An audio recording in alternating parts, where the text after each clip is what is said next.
Hello and welcome to today's video. Today we are here. It's time for another video, another episode of the Racing Debrief. But before we dive into that, I just want to promote the new website, epicw.net. If you haven't checked it out, make sure you guys check it out. Connects into the whole epicw brand as we're building that up towards being more than just a video making channel. So just go check that out if you haven't already. We got racing standings. Of course, if you're watching Racing Debrief, you're probably into that. So we got racing standings for both F1 and NASCAR Cup Series. We have a music section. We have photography, food. We have a shop. We got articles. Everything you want to potentially check out right there. So just super cool. Super excited to have the launch of that, of course. When I'm recording this, it's the launch day of the website, so the time the video goes out, it's the first full day. So that is that. So yeah, Racing Debrief. Let's dive into it. Where do we begin? Typically, we go in order of races, but we pick a racing series. So first we go with F1. Why not? F1 in China, first time in China since 2019. I believe China was the second or third race in 2019 that I ever watched of any F1 race.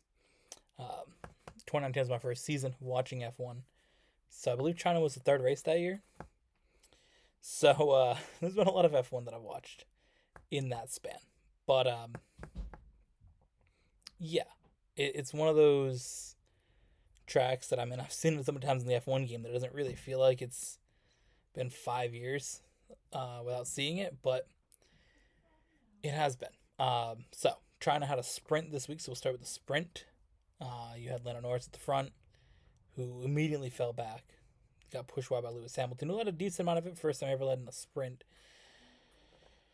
which is kind of surprising. Sprints were a thing in 2019, or 2021. I don't want to say 2019. Doesn't my mind. 2021 sprints were a thing, but for some reason he just didn't do well in those that year.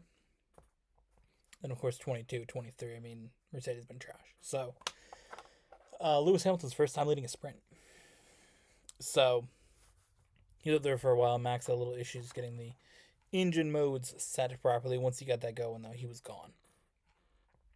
He passed Alonso, passed Hamilton pretty much within, the first, half of the race. I think by the second half, he was just gone. So Max absolutely dominated that. Switch to the race day itself. More of the same. Max starting on pole this time. Dominated most of it. Throughout the race, you had Red Bull doing double stacks, which is kind of interesting. They did 2 very quick double stacks. And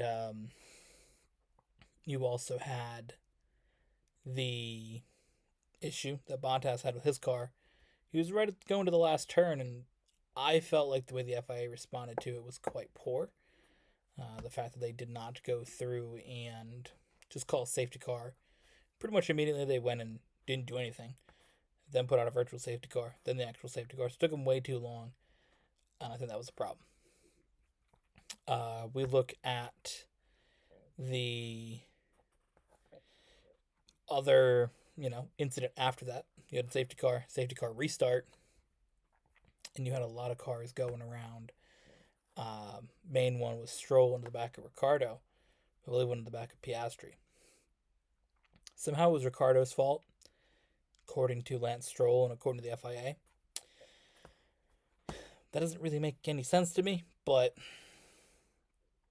they called it that way, and it's a penalty for Ricciardo in Miami. He has a 3-place grid penalty, so yeah. I don't really understand that one, but you know how it be. FIA making trash calls, not surprised. Lance Stroll just continues to show the inability that he has to drive, and you just can't be doing that, hitting the back of somebody like that on a safety car restart. But FIA put it on Ricciardo, so whatever. After that safety car restart, pretty calm race from there, with Max did in the win. I believe it was Charles Leclerc second, and then Checo in third. No, it was Lando Norris. Lando Norris at the podium, and then Checo in third. So that was F1. So it already had a little bit more action to it, but still, I mean, it's a bit tough. So we're gonna move on now to NASCAR, and the Xfinity Series was up first at Talladega, and I mean, for the most part, it was a pretty good race. A lot of passing, moving through the field. Yeah, just a lot of strategy calls. I think that, again, the Xfinity car proves week in and week out that it is the best car. Or the best racing series of the three top NASCAR series. Xfinity has the most excitement for the most part. Again, a lot of passing through the field compared to what we've seen in the Cup race, where you get a lot of lead changes, but it just felt a little more stale when you watch the Cup race. And I guess by comparison, we can talk about both at the same time. You know, the Xfinity race, a lot of moving, a lot of excitement, but you still didn't get a lot of crazy crashes. You know, until the very, very end, you didn't get much crashing in Xfinity or in Cup. Thing is, the Xfinity cars are again able to move to the field, bigger pushes. I just feel like everything works a little better with the Xfinity cars. Cup Series wise, it just didn't have that much action from that standpoint. Again, I thought the Cup race was good, but I just think it wasn't the same as what we were seeing with Xfinity. Then the difference in Xfinity, though, we did have one dominant car. Austin Hills kind of just had the best car on the restrictor plate tracks, or super speedways, or drafting tracks, whatever the hell they want to call them now. I'm still calling it restrictor plate tracks. But I guess it's tapered spacers at every track, so it doesn't really matter anymore. Those types of tracks, so Talladega, Daytona, Atlanta, Austin Hills had the best car. He's pretty much non-existent on any other track, but at those tracks, he's dominant. So, you know, in Xfinity, he was definitely there. But he got taken out in a late wreck. Fortunately, we were safe from him winning. You had a lot of random drivers up towards the front. You know, you're more back at the field guys through strategy, pit stop wise. So that last restart, Jesse Love did have the lead. That put him in a spot to pretty much lock down that W. Would have been cool to see, you know, somebody like Brennan Poole get the win. But yeah, again, teammates working together, or manufacturers working together, kind of goes out the window at the end. But it was unfortunate to see Riley Herbst just not give Haley Deegan a push, see what happens, see what she could do. He just sort of abandoned her, which is kind of unfortunate, but not really surprising. So fully to the Cup Series now. I know we touched on a little bit of it. Cup Series, not really much happened the first few stages. Again, movement through the field is something that we've seen, but I feel like the next gen car isn't terrible at Daytona, Talladega, but I feel like it's not great. I think it's something that if the short tracks weren't total trash with this car, we may be talking about it more. But it just felt like with that car, nobody's able to pass. It just seems like everybody's sort of stuck in a line, right? And I think that, again, the Xfinity car is a modified version of the car tomorrow, 5th gen car, which the 6th gen Cup car, which we previously had, was essentially an evolution of that 5th gen body. So that 5th gen car tomorrow, whatever you want to call it, both series, and then Xfinity has sort of evolved into what it is now.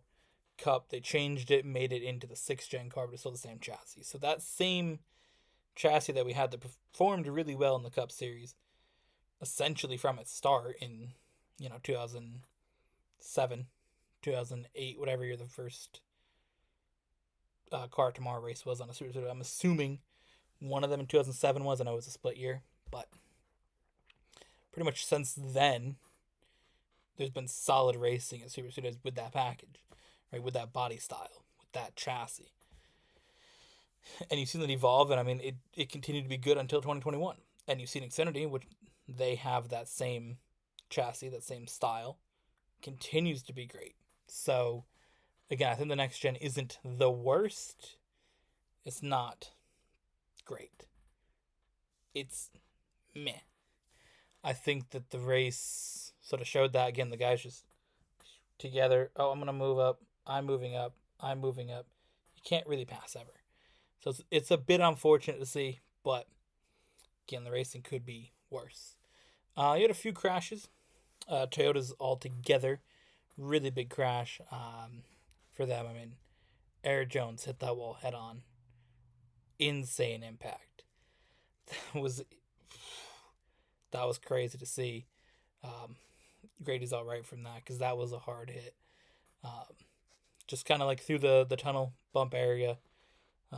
John Hunter Nemechek into Bubba Wallace into Eric Jones. They all go crashing. Denny Hamlin gets taken out as well. So all the Toyotas pit that were left, you had 7 left. Chris Durrell was involved in an earlier crash with just like 5 or 6 cars. It was a small incident. Only 2 or 3 were out from it. So you had the Toyotas all pit. They were in a brilliant spot, and most of them crashed. You only had Tyler Reddick, Martin Truex, Ty Gibbs left. So set up for the end. You had a good 20-lap run, and everything was relatively chill, like crashing wise. I mean, it seemed like for a while we were going to get a few, but just cap it all together, there was nothing until the very end. And, it's basically just McDowell and Reddick back and forth. Again, like I'm saying, you can't get that big of a run. It doesn't feel like you have that with these cars. So everybody's kind of in a line. Third line formed up towards the end. Ty Gibbs went to get in front of it. That stalled out that whole line. So, again, unfortunate there that a driver has an opportunity to take a run on the line and it just stalls out the momentum.